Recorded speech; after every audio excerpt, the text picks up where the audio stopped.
Comment le papa impliqué aide-t-il la maman dans sa carrière? Comment encourager les entreprises réfractaires à mieux reconnaître la place du père salarié?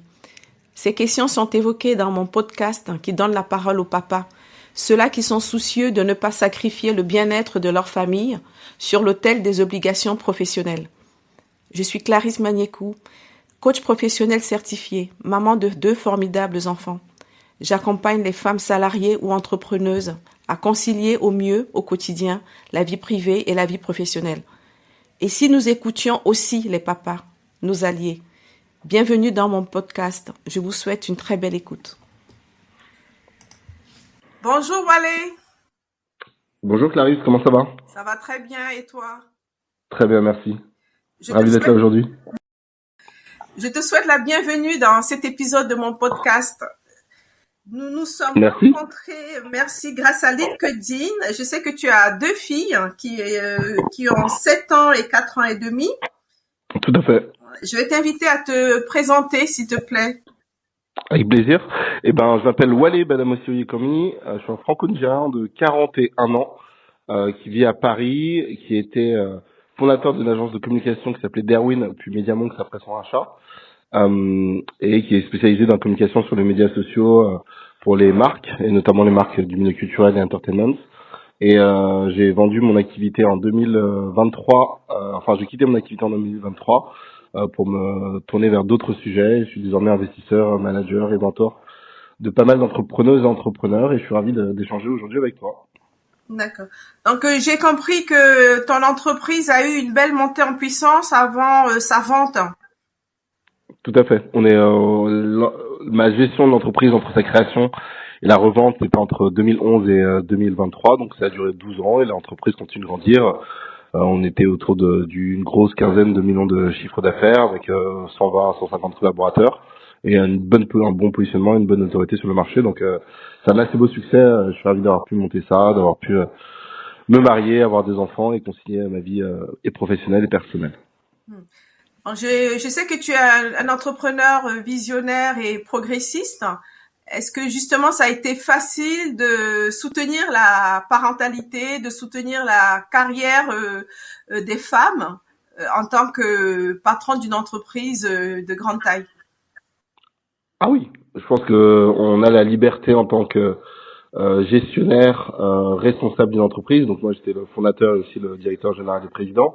Donc tu as la liberté de mettre en place tes politiques dans le cadre de la loi que tu souhaites et qui reflètent la culture de ton entreprise. Moi, une des valeurs cardinales de mon entreprise, c'est le respect.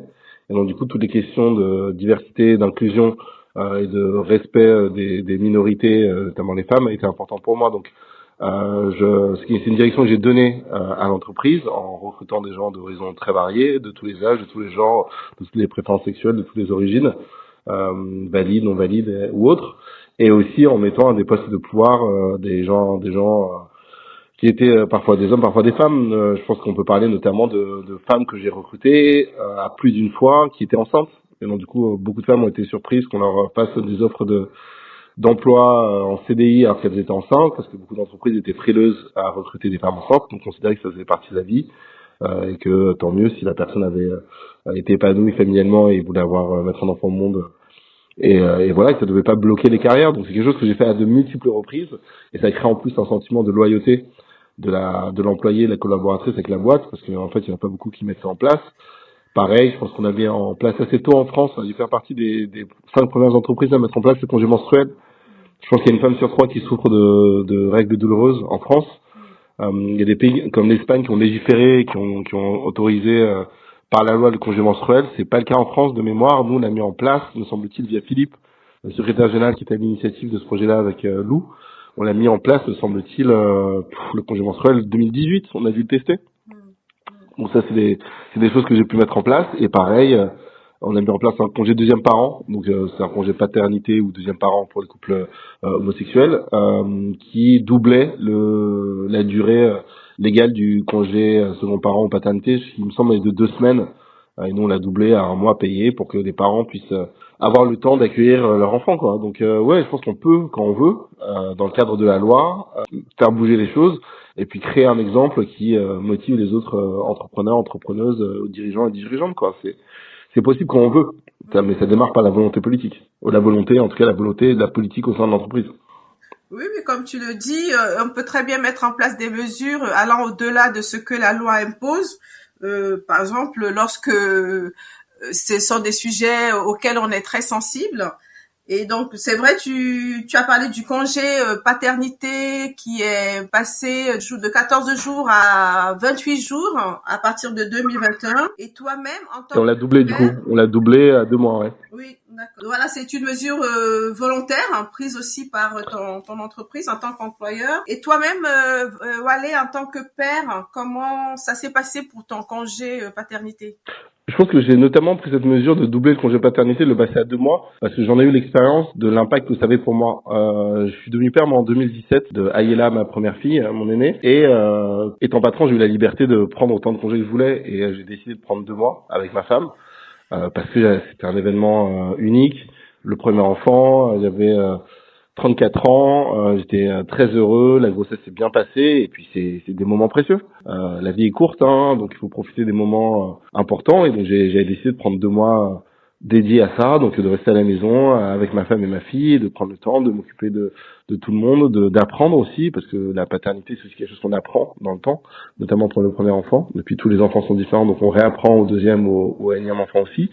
Et j'ai vu à quel point, après avoir écouté aussi beaucoup de podcasts comme Les couilles sur la table ou d'autres podcasts féministes, à quel point c'était fondamental de s'investir en tant que père ou deuxième parent dans le rôle de gestion de l'enfant, et ça dès les premiers mois. C'est-à-dire qu'en gros, déplacer le congé pat à troisième, quatrième mois, c'est rater le coche de l'apprentissage, des réflexes, et ça c'est quelque chose qui coûte cher en charge mentale aux mères ou aux premiers parents dans les mois qui suivent. Si on n'apprend pas très vite à faire les couches, à faire le bain, à préparer la nourriture, à coucher l'enfant, l'autre parent en a la responsabilité, en a la charge mentale, et ça devient le réflexe de dire bon bah c'est toi qui sais faire ça, donc tu restes responsable de cette tâche-là, vitam aeternam, quoi. Et donc du coup ça crée des déséquilibres. Donc il y a beaucoup d'études qui montrent que le fait d'avoir les deux parents présents de manière le plus équitable possible dès le démarrage, c'est important pour avoir une forme d'équité, d'équilibre dans le couple, dans la gestion des tâches parentales. Donc moi je l'ai fait, et l'ayant fait et en voyant l'impact que ça avait sur ma femme et ma fille et sur moi-même, mon bien-être, je me suis dit que j'allais l'appliquer aussi, qu'il n'y avait pas de raison que moi en tant que patron je puisse le faire et que je ne permette pas à mes équipes de le faire aussi. Donc on l'a mis en place ensuite au sein de l'entreprise.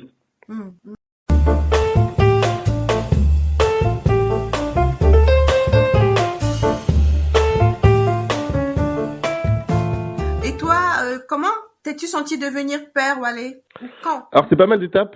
Ouais, quand et comment? En fait, c'est pas mal d'étapes. Je pense que nous, on est passé comme beaucoup de parents par la phase de nidation, je crois que ça s'appelle. Le fait de créer son nid, un peu comme les oiseaux et les animaux qui créent un nid. L'être humain est quand même reste un animal. Et nous, on a déménagé pendant la grossesse. Donc ce processus de recréer un nouveau cadre pour accueillir notre enfant, pour consolider notre famille, ça a été ce processus de créer un nid, quoi. Voilà, donc on cherche un appartement, trouve un appartement. Sauf que un de mes meilleurs amis quitté son appartement et on a pu le récupérer pendant la grossesse, et ça nous a vraiment beaucoup aidé. Donc du coup on a pu construire tout ça pendant les travaux. C'est un peu la caricature de ce que tu vois dans les pubs des familles qui passent les rouleaux de peinture sur les murs avec la grossesse et tout. Nous on a vécu ça, mais je trouve que c'est quand même un principe qui te permet de te projeter dans le changement. Le changement de lieu, d'appartement, en tout cas ça a bien été un marqueur du changement de vie, parce que l'arrivée d'un enfant pour moi c'est un vrai changement de vie, le premier comme le deuxième. Donc du coup ça a été pour moi un premier élément là-dessus. Je pense que ce qui m'a beaucoup aidé aussi, c'est les cours prénataux qu'on peut prendre. Nous on a accouché au Bluet à Paris, et les Bluets, maternité des Bluets mettait en place des cours prénataux pour les mamans et les papas ou les couples. Et donc auquel j'ai assisté, ça m'a permis aussi de me plonger, d'anticiper ce qui allait se passer. Et ça a vraiment été assez important. Et après, quand je me suis rendu compte personnellement du travail que ça demandait d'être parent, d'être jeune parent notamment, j'ai fait une petite blague parce que ça m'amuse et puis ça fait partie de ma manière de fonctionner en tant que communicant. J'ai décidé de rajouter dans mes compétences LinkedIn, dans mes jobs et expériences professionnelles LinkedIn, une ligne qui était papa de Ayela. Donc du coup ça fait pas mal rire. Donc j'ai créé un nouveau post, en tout cas une nouvelle expérience professionnelle dans mon CV LinkedIn qui était papa, parce qu'en gros c'est un vrai taf, quoi. C'est un vrai taf, et donc du coup ça fait rire les gens. Ça a été aussi merde de dire que je prenais ce travail au sérieux et que je l'affichais, et que c'était aussi important pour moi en tant que père de dire aux gens que j'étais père. Donc du coup que j'avais des disponibilités différentes, que j'avais des priorités du coup qui devenaient aussi différentes avec l'arrivée d'un enfant, et tout ça m'a aidé à devenir père. Après la réalité de la paternité, pour moi, ça a été l'accouchement. Donc le 14 novembre 2017, quand l'enfant sort du corps de ma femme, c'est extraordinaire. Pour moi, c'est un moment qui est extrêmement animal, brut. Je suis quelqu'un d'assez cérébral, plus que physique, et donc du coup, ce retour à l'état physique, animal, de se dire l'accouchement, c'est pour moi, il y a rien de plus animal dans la vie, quoi. C'est-à-dire, on fait l'amour et ça produit un enfant qui sort un troisième être. C'est quand même extraordinaire. On voit la magie de la vie. Et j'ai trouvé ça fascinant, quoi. Et cet enfant qui a été en très bonne santé, a été très bien géré par le personnel médical. J'ai pu faire du pot à pot après les premiers soins. Et là, tu comprends vraiment que voilà, tu es en charge avec ma femme, ma conjointe, de la vie d'un être humain, quoi, qui dépend de nous. Donc ça, c'est vraiment extraordinaire. Ce sentiment-là, on l'a pas filmé pour des raisons d'intimité évidentes, mais c'est unique. Hein. C'est vraiment c'est unique, mémorable, fort émotionnellement. C'est un des moments les plus marquants de ma vie. Écoute, mais merci beaucoup pour ce partage. J'entends encore beaucoup d'émotions dans ta voix et je t'ai aperçu sur LinkedIn justement parce que tu avais affiché Papa 2 et c'est vrai que beaucoup de papas s'autocensurent encore par rapport à l'affichage de leur rôle de père et moi je trouve que c'est très encourageant de ta part de l'assumer et de le valoriser ainsi sur l'espace public. Bravo parce que Merci. ça a attiré mon attention et autrement je ne l'aurais pas su. Être parent, c'est un job à plein temps, donc comme tu le dis. Donc toi, en tant que employeur, tu as eu à cœur d'inciter les jeunes papas, enfin je mets l'accent sur les jeunes papas, à prendre leur congé paternité, à partir tôt le soir. Est-ce qu'il y avait le télétravail aussi? Voilà. Comment tu as fait? Ouais. Nous, on a toujours été plutôt flexible sur le travail, donc en gros, je pense qu'il y a un avant et un après Covid sur le volume de télétravail. Mais moi, je fonctionne beaucoup par l'exemplarité. Je pense que les dirigeants, les meneurs d'hommes et de femmes doivent être exemplaires. Donc, ce que je mettais en place, pour moi, exprime encore plus fortement la politique interne que les propos. On peut dire quelque chose et puis faire le contraire. Ce qui est important pour moi, c'est ce qu'on fait, quoi. C'est des preuves concrètes. Donc, quand j'ai eu mes enfants première ou deuxième, les gens m'ont vu partir à 17h30 pour aller à la crèche à 18h, m'ont vu annuler des réunions le matin ou pas être présent le matin des réunions parce qu'en fait, moi je ne comprends pas comment on peut faire des réunions à 8h15 ou à 8h45. Quand tu déposes tes enfants à 8h20, 30 en bas de chez toi ou dans ton quartier, c'est impossible d'être à l'autre bout de Paris au travail à 8h45. Donc il y a eu j'ai découvert effectivement que il y avait des éléments d'organisation professionnelle qui n'étaient pas compatibles avec la parentalité. Donc du coup, j'ai modifié ça, j'ai demandé à ce que ça soit modifié, qu'on respecte ces horaires-là. Et puis surtout, je pense que le fait d'offrir un deuxième mois de salaire, donc quasiment un 14e mois ou un 13e mois pour les jeunes parents, je pense que c'est une preuve matérielle et financière de la motivation qu'on a à ce que les papas assument leur rôle au sein du foyer. Parce que je pense qu'à moyen ou à court, à moyen et long terme, c'est bénéfique pour le papa, c'est bénéfique pour la famille, et donc c'est bénéfique pour le travail en lui-même. Donc tout ça, c'est des choses qu'on a mises en place, avec effectivement une culture qui est pas dans la norme de ce qu'on entend. Tu pars à 17h30, on dit t'as pris ta journée. Ça, pour moi, c'est des choses qui sont archaïques, qui ont rien à faire avec le monde du travail. D'autant plus que je pense que la réalité de trop de parents, mais de beaucoup de parents, c'est que des gens partent tôt pour gérer leurs enfants, récupérer leurs enfants et autres, et parfois se reconnectent pour bosser le soir. Combien de parents je connais qui partent avec leurs ordinateurs un peu, plus tôt qu'ils ne devraient, voilà, et après ils sont libres, grands et les cadres, et ensuite se reconnectent pour terminer le travail. Il n'y a pas de souci. Ce qui est important, c'est que le travail est fait. Est-ce que ce qui est important, c'est que le travail soit fait et produit, ou est-ce que c'est respecter le cadre horaire établi de 9h à 19h? Moi, je considère que dans un monde adulte, on doit donner l'autonomie et la confiance, qui sont des preuves de confiance à ses salariés, et que c'est comme ça qu'on fait en sorte de les garder motivés, qui produisent le meilleur travail possible et que l'entreprise se développe. Donc oui, je crois que j'ai vraiment mis en place, à un moment de ma paternité, j'ai pu comprendre mieux ce qui était nécessaire pour qu'une entreprise accueille bien des parents, et on a essayé de le mettre en place au maximum, quoi. Et après, on parle de parenté, mais on parle pas peut-être aussi des fausses couches. Enfin, c'est des éléments qui sont aussi importants, qui font partie de la vie des parents, des congés maladie, des enfants et autres, tout ça. Pour moi, c'est des choses qu'il faut mettre sur la table parce que ça fait partie de la vie, et il faut que les entreprises soient capables d'accueillir tous ces difficultés ou moments de vie pour que les collaborateurs soient au maximum, quoi. Oui, Oui, c'est ce que tu viens de mettre en avant. Répondre au mieux aux attentes et aux besoins des parents salariés. Finalement, ça profite aussi à l'ensemble des salariés parce que ça tire l'environnement de travail vers le haut en termes de qualité de vie et de bien-être. Donc, j'ai entendu une organisation du travail flexible et de l'autonomie. Ce sont des ingrédients pour que les parents puissent assumer au mieux leurs responsabilités professionnelles tout en étant présents auprès de leurs enfants. Moi, en tant que Ouais, parent, et puis puis il y a une forme de bienveillance aussi, non? Enfin, l'idée de l'enfant malade, tu te réveilles le matin, ton enfant a la fièvre ou est en train de vomir, bon bah ta journée elle est annulée, tu restes à la maison et tu peux pas aller au travail. Et tu dois poser une journée d'enfant malade, donc ça demande une forme de flexibilité, d'accepter, bon bah que c'est la vie en fait, qu'il faut vivre avec, faut l'accepter, c'est la réalité du monde du travail, du monde familial, et donc il faut l'accepter avec bienveillance, et pas être hors de soi, ou être énervé contre quelqu'un contre un papa qui va poser un jour une demi-journée pour emmener son enfant chez le médecin. C'est quand même important, hein, la famille, hein. tout à fait. Non? Ah oui, oui, absolument. Voilà, tout dépend de du curseur que chacun met par rapport à son équilibre, hein, à ce qui est essentiel pour lui dans la vie. Mais les enfants n'attendent pas, la vie n'attend pas. Donc, à partir de là, être présent tôt auprès de ses enfants, c'est aussi renforcer le lien parent-enfant. C'est aussi leur donner de l'oxygène et de très belles graines pour leur croissance et leur épanouissement, bien sûr. Tout à fait. Comment concrètement as-tu pris ta place de père, Walé? Tu l'as dit un petit peu tout à l'heure, après la naissance notamment de ton aîné de 7 ans. Alors, il y a eu plusieurs choses. Je pense que ce qui a été très bien dans le fait de devenir père, c'est que ça m'a forcé à déléguer. Ce que j'ai découvert en devenant père, c'est que le temps ne t'appartient plus vraiment. Quand t'es en couple, t'es libre de te coucher tard, lever tard, aller au boulot, faire la fête. T'as pas de responsabilité, si ce n'est la tienne, quoi, et celle de ton couple. Donc 2 adultes. Quand t'as un enfant, quel que soit son âge, cette liberté s'amenuise parce que t'es dépendant de l'état de santé, du rythme de l'enfant, de ses moments de nuit, de ses moments de crise et tout. Donc ça, je trouve, c'est un changement qui est assez radical dans la gestion de la vie. On n'est pas aussi libre qu'avant. En plus, en tant qu'entrepreneur, t'es assez libre. Tu gères ton emploi du temps, t'as ta liberté entrepreneuriale, t'as pas de patron dessus de toi, donc t'es libre de procéder comme tu veux et de gérer ton temps comme bon te semble. Avoir un enfant, c'est merveilleux, mais c'est aussi une réalité d'avoir des responsabilités qui sont contraignantes.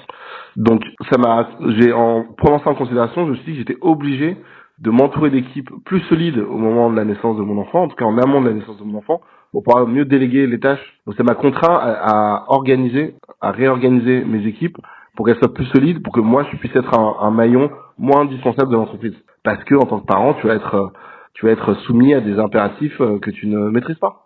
C'est déjà le cas dans le business. Tu ne maîtrises jamais le rythme de ton business et la réalité du développement de l'entreprise et des activités commerciales ou de développement. Mais quand tu as un enfant, c'est encore plus vrai. Donc, ces réunions qui est clé où tu dois aller, si tu as un enfant malade ou si tu as un enfant qui a un souci ou si ta femme a un souci, elle devait aller chercher l'enfant et puis elle est coincée dans les embouteillages ou son avion, son train est en retard. Bon, une demi-heure avant, tu sors du travail en courant et tu vas chercher l'enfant. Donc, ça contraint, je trouve, et c'est une bonne chose, à mieux s'organiser, à mieux s'entourer et à mieux déléguer. Et je trouve que ça permet en fait du coup aux équipes autour du parent de grandir. Et je pense que l'entreprise grandit aussi plus fortement quand ces équipes grandissent en fait. Plus les collaborateurs et collaboratrices se développent des compétences, de savoir-faire et des responsabilités, plus l'entreprise grandit. Et donc du coup je trouve que finalement, contrairement à ce qu'on peut penser, le fait d'être père, moi m'a contraint à faire grandir mes équipes, ce qui est bien pour le business et bien pour moi. Oui, donc merci de mettre en avant aussi l'impact win-win de la parentalité bien orchestrée, bien gérée au quotidien sur la vie professionnelle et sur le bien-être de ses équipes. Il y a encore beaucoup de clichés autour de la parentalité. Dans certaines entreprises, ça peut être vu comme un événement qui affaiblit l'engagement professionnel du parent. Quel message as-tu envie de faire passer justement à ces environnements professionnels qui sont un peu réfractaires au soutien de la parentalité? Alors, mon exemple et mon expérience m'indiquent que la parentalité simple ou double m'ont rendu meilleur au travail. Plus efficace, quoi. T'as envie de perdre moins de temps, donc t'es plus productif. Tu sais que ton temps t'appartient pas, qu'à 18h, tu dois avoir fini tous tes projets du jour parce que t'as un enfant à aller chercher. Et que si à 18h05 t'es pas là, prendre remarque par la maîtresse ou par les gens de l'extrascolaire. Donc tu peux pas te permettre de faire ça. Donc ça te force à être beaucoup plus efficace, à regarder ton agenda en disant quelle réunion je supprime, quelle réunion je maintiens, quelle réunion je réduis, qu'est-ce que je fais en présentiel, qu'est-ce que je peux faire en télétravail, est-ce qu'on a besoin de cette réunion, est-ce que juste un appel en échange de mails suffirait. Donc pour moi, la parentalité, ça te contraint, comme tu es dans un univers spatio-temporel qui est plus restreint, ça te contraint à être plus efficace. Et donc du coup, ça te fait augmenter ta productivité. Parfois, effectivement, tu as des trucs de maladie ou autre, c'est-à-dire le parent est plus malade, les enfants sont plus malades, et puis il y a des surprises bonnes ou mauvaises que tu peux pas mesurer avec le fait d'avoir un enfant. Mais globalement, je trouve que quand je fais l'addition de l'ensemble des choses, j'ai été plus efficace en tant que père que je ne l'étais en tant que entrepreneur libre sans enfant où je pouvais bosser jusqu'à 3 heures du matin bêtement. Et le travail que je fais de 0 à 3 heures du matin, je suis pas sûr qu'il apporte vraiment la valeur. Alors que quand t'as un enfant, tu sais que tu vas pas te coucher à 3 heures du matin parce qu'en fait, si ton fils ou ta fille se lève à 4 heures du matin, qu'elle a les dents qui poussent et qu'elle fait pas sa nuit jusqu'à 7 heures, tu seras au niveau zéro d'efficacité le lendemain. Donc ça te contraint à avoir un rythme meilleur, avoir une productivité meilleure et donc du coup être mieux organisé. Donc moi je trouve que les parents sont un peu des super-héros, contrairement à ce qu'on se dit, qui sont mieux organisés et qui comprennent et qui aussi sont hyper empathiques. Moi, d'un point de vue business, je suis dans la communication, j'ai découvert des rayons de produits, des rayons dans les supermarchés et des produits que je ne connaissais pas avant. Donc moi, j'ai même appris, il y a tout un monde, je trouve, qui s'ouvre à toi quand tu deviens parent, quoi. Genre, il y a des rayons de supermarchés que je ne connaissais pas avant de devenir parent. Genre les couches, les pots, t'as rien à faire dedans en tant que célibataire ou couple. Donc du coup, ça t'ouvre, je trouve, sur une connaissance du monde qui est plus large. Et ça, je trouve ça intéressant d'un point de vue de la connaissance consommateur, d'un point de vue de la connaissance du monde, la compréhension du monde, et du coup d'un point de vue business. Donc à la fois cette ouverture sur plus de problématiques et à la fois cette efficacité, cette productivité accrue, pour moi ce sont des choses qui font et qui justifient le fait qu'on ne devrait pas condamner, je veux pas dire menacer, mais minimiser les carrières des parents, des futurs jeunes mères en disant t'es l'âge où tu vas avoir des enfants, du coup je t'embauche pas ou t'as pas de promotion. C'est complètement ridicule, moi. Merci de mettre en lumière ces compétences que développent les parents et qui peuvent être très précieuses à l'entreprise. Encore faut-il que justement les entreprises soient assez ouvertes et progressistes pour voir la qualité et la force de ces compétences pour leur productivité. C'est pas, tu dis les entreprises, mais pour moi je précise c'est les dirigeants et les dirigeantes. Les gens qui ont la responsabilité de la culture de ce qui se passe dans les entreprises, c'est pas des entreprises comme un espèce de groupe homogène anonyme. C'est les dirigeants qui décident. Donc que ça soit ton service RH, que ça soit ta direction générale, que ce soit ton secrétariat général, il y a des gens qui sont en charge de ces questions-là. Donc pour moi, est-ce que ces personnes-là ont envie d'inscrire ça dans le cadre du fonctionnement de leur entreprise ou pas? Tu vois, il y a des gens très targetés qui peuvent avoir cette responsabilité-là et avoir cet impact-là, quoi. Donc tu vois, pour moi, c'est vraiment pas une sorte d'entreprise, c'est une sorte de personne responsable et qui assume ou pas d'aller dans cette direction ou l'inverse. Oui, tout à fait. Ce sont les décideurs ou les décideuses qui donnent le là au sein de l'entreprise. La culture d'entreprise joue un rôle fondamental dans l'accueil de la parentalité et puis l'épanouissement et la réalisation des ambitions des parents.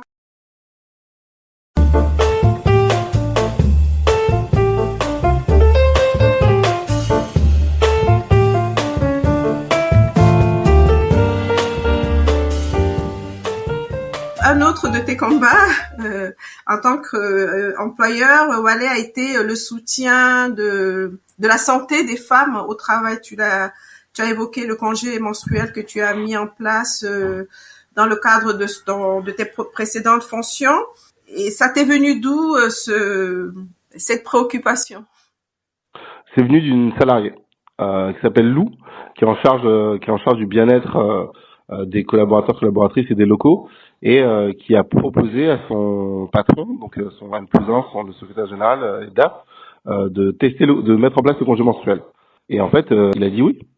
Donc c'est un homme qui vivait pas de douleurs menstruelles, il connaissait pas ça, il était pas proche de ce sujet-là, mais il a juste écouté une collaboratrice qui lui a expliqué les difficultés que ça générait, l'impact que ça avait sur le travail, le mal-être que ça créait au travail pour les femmes qui subissaient ça, et ce qu'on a mis en place, c'est qu'on a testé pendant 1 an la mise en place de ce système-là. Donc on l'a testé au sein du département RH, finance, administration, et ensuite, au vu du succès que ça a eu, on l'a mis en place pour l'ensemble de l'équipe. Voilà, donc Moi, je suis pas un radical, hein. L'idée, c'est pas de tout changer d'un coup, quoi. On teste les choses pour voir si ça fonctionne, quel impact ça a, quel coût ça a, quelles conséquences ça a, et puis on y va pas à pas. Donc, l'idée, c'est que ce changement-là, tout le monde en est capable. On teste, on voit si ça marche, on voit quelles sont les conditions du succès, comment est-ce que c'est win-win pour tout le monde au sein de l'entreprise, et comment est-ce que du coup, derrière, on le met en place. Et ensuite, la chance qu'on a eue, c'est qu'on a été identifié comme une des premières entreprises à mettre ça en place. Donc, ça, derrière, ça fait de la visibilité pour l'entreprise. On est passé sur RTL.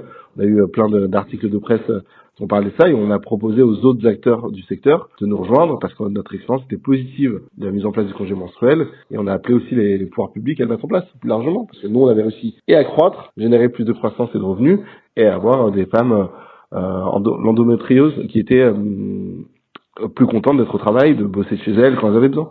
Bravo pour ce souci d'explorer et puis de tirer aussi finalement l'environnement de travail vers le haut et de mieux prendre en compte les besoins des salariés. Si tu avais un message à faire passer à un jeune papa et si tu avais une baguette magique, qu'est-ce que tu ferais? S'il y avait une baguette magique, je pense que je mettrais en place. Alors, c'est pas forcément une baguette magique, c'est intéressant parce que ça ne nécessite pas une baguette magique, donc ça va être plus facile de mettre en place. Moi, je suis assez fan de ce qu'ont mis en place les pays scandinaves, je crois que c'est notamment la Suède. C'est sur le congé parental partagé. C'est-à-dire qu'en gros, en France, les mamans ont un congé parental et les papas ou le deuxième parent ont un congé parental. Ils sont différents. En Suède, ils ont mis en place un compte avec des jours de congé parenté que le père ou la mère ou le parent 1 ou le parent 2 peuvent prendre indépendamment de qui ils sont. Donc en gros, si une femme accouche et que 3 semaines après elle va retourner au travail, elle peut, et le père peut prendre le temps du congé restant pour rester à la maison. Et ça, c'est génial en fait. Et ça, c'est une volonté politique. C'est une volonté politique de l'État suédois qui a mis ça en place. Un compte congé, parentalité, non pas maternité et paternité, et donc du coup, les gens s'organisent comme ils veulent. Et je pense que si on donne la possibilité aux couples de choisir la manière dont ils veulent s'organiser, ça ouvre des perspectives qui sont différentes. Aujourd'hui, on te dit, t'es un homme, t'as pas de choix, c'est 28 jours. Max, c'est tout. Et si tu veux en plus, tu colles tes congés, etc.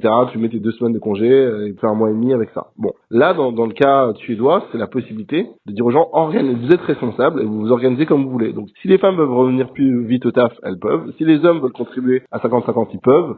Donc ça libère les modèles un peu archaïques traditionnels de le papa 1 mois et la maman X semaines quoi. Oui, et ça a un impact aussi sur sur la carrière des mamans puisque aujourd'hui ce sont elles qui sont encore souvent affectées dans leur carrière par la parentalité. Donc merci d'évoquer le modèle de Tout à fait. Ouais, j'adore. Et du coup, je trouve ça intéressant parce que c'est pas la magie là, c'est pas une sorte de baguette magique, c'est une sorte de choix politique. Est-ce qu'on a envie de ça? Est-ce qu'on a envie de permettre de libérer les femmes et les couples de de ce canevas ou de cette prison dans laquelle sont informés les jours de parenté? Moi, je pense que ça ne coûterait rien de changer ce modèle-là. Ça ne coûterait pas grand-chose. Ça libérait l'équilibre possible, quoi. Ça ouvre les possibles. Oui, tout à fait. Et ça pose la question de quel projet de société voulons-nous? Comment mieux accueillir les enfants? On parle quand même de l'avenir d'un pays, accueillir des enfants par la société tout entière grâce à des mesures fortes et généreuses. C'est prioritaire normalement pour une nation. Tout à fait. Surtout dans le cadre du redressement. C'est quoi? C'est le réarmement démographique qui a été l'expression de notre cher président Macron. Et je suis ironique là-dessus, mais on voit que c'est un sujet quand même important. La démographie en Europe et en Occident en général, elle est en berne. Donc il y a quand même un sujet d'accueil, de motivation, de stimulation des parents, quoi. Et aujourd'hui, l'indice de renouvellement humain, il est pas terrible en Europe. Même si en France, c'est pas le pire. Et il me semble qu'il y a quand même un sujet et il y a des jeunes générations qui ont moins envie d'enfants pour diverses raisons écologiques, économiques et autres. Mais ça a des incidences, effectivement. Oui, c'est mieux gérer la transition démographique, c'est un grand enjeu qui demande une grande mobilisation, tout à fait. Walé, quelle question je ne t'ai pas posée et que tu aurais aimé que je te pose? Qu'est-ce que t'as découvert en devenant père? Qu'est-ce que j'ai découvert en devenant père? J'ai découvert, je dirais, 3 choses. J'ai découvert beaucoup sur moi-même, parce qu'en gros, moi, j'ai grandi sans figure paternelle au sein du foyer avec une mère célibataire et un frère aîné. Et donc, du coup, j'ai découvert quel type de père j'allais être en ne modelant pas un père que j'avais eu. Voilà, j'ai des figures paternelles, mon oncle à Londres et autres, mais pas au sein de mon foyer. Donc ça, on apprend sur soi en devenant parent. On apprend beaucoup sur soi, c'est-à-dire, est-ce qu'on va être semblable à ses parents ou à l'opposé? Et ça, on peut essayer de le deviner en amont de la parentalité, avant d'avoir un enfant. Mais ce n'est qu'au moment où on a vraiment l'enfant, qu'on est énervé, qu'on est fatigué, qu'on est stressé, qu'on a peur, qu'on découvre vraiment sa nature de parents. Donc ça, je trouve ça quand même assez extraordinaire de se dire, on pense se connaître, mais en fait, les parents nous révèlent encore une facette de nos personnalités qu'on connaît pas.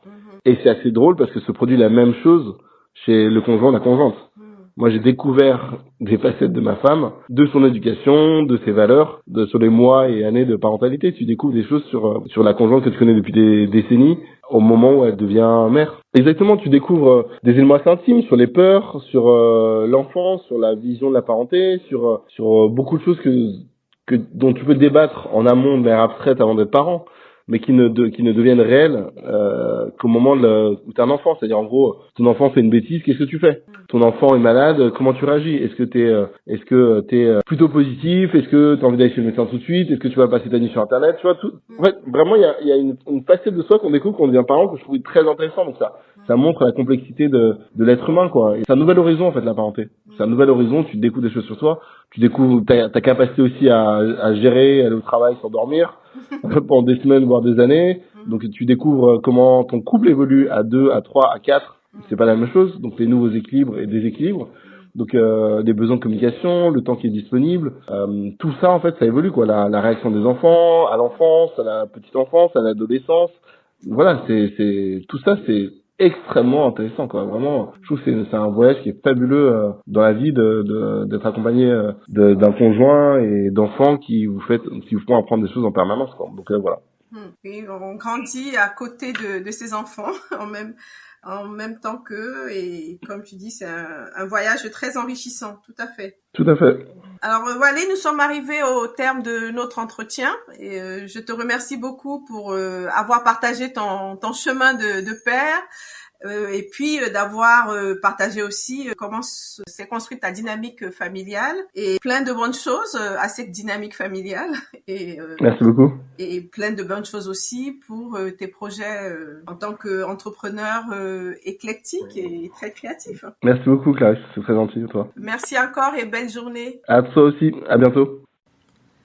Chers auditeurs, un grand merci pour votre écoute.